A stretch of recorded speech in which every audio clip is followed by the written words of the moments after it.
High বন্ধুরা, তোমরা সবাই কেমন আছো? আশা করছি তোমরা সবাই খুব ভালো আছো। তো আমিও খুব ভালো আছি। তো চলে এসেছি বাপের বাড়ি। তো বাপের বাড়ির এখানে আমার একটা বড় ঠাকুরের মন্দির আছে।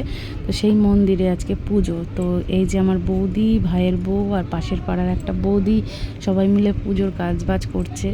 আমি করতাম, এবার আমি যে আসবো সেটা আমার বর আমাকে বলেনি। এটা সারপ্রাইজ, আমাকে চুপি মানে পরে বলেছে।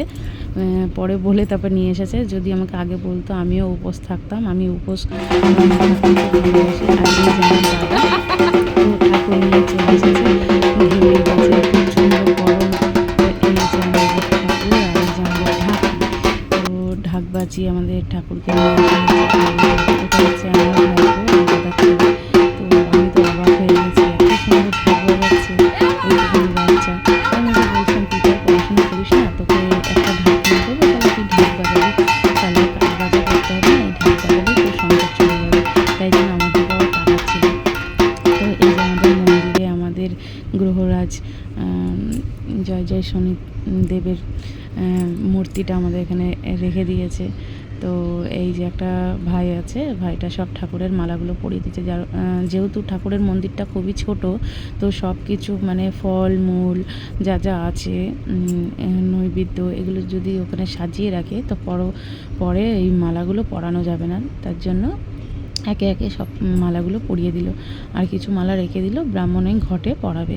তো তো বলো আমাদের ঠাকুরের মন্দিরটা কেমন লাগছে আর আমাদের ঠাকুরকে কেমন লাগছে কমেন্ট করে জানিও। আর এই যে আমার বৌদি একটু মালাটা পরাচ্ছিল, তাই একটু বললাম আমার দিকে একটু তাকাতে, তাই আমার দিকে তাকালো।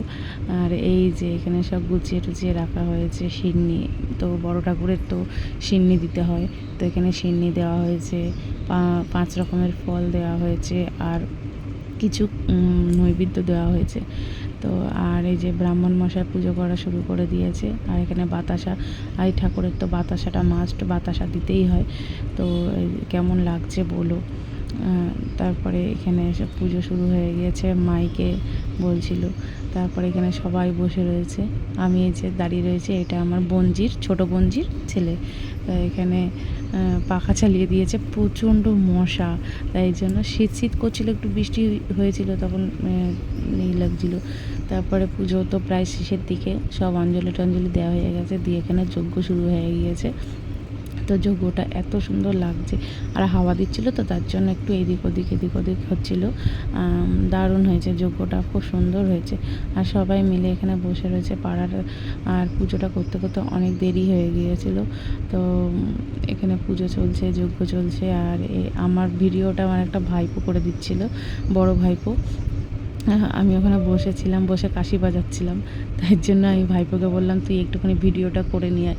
তাই জন্য ভিডিওটা করে নিয়ে এসছে। তো কত সুন্দর লাগছে না মন্দিরটা সাজানো। আর আগের বারে ঠাকুরটা একটু ছোটো হয়েছিল, এবারে ঠাকুরটা একটু বড়ই হয়েছে বেশ।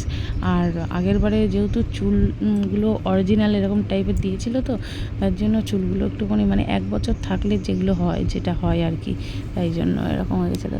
আর ওই যে দূরে আমি ওখানে বসে বসে কাশি বাজাচ্ছি। আর এটা হচ্ছে আমার বড় বোনজির ছেলে। তো কেমন করছে দেখুন, ঘন্টা বাজাচ্ছি আর মানে কাশি বাজাচ্ছি, আর ও নাচছে, ঢাকও বাজছিল, ঢাকের বাজার আওয়াজে ও নাচ করছে, আর সবার কাছে কাছে যাচ্ছে। একে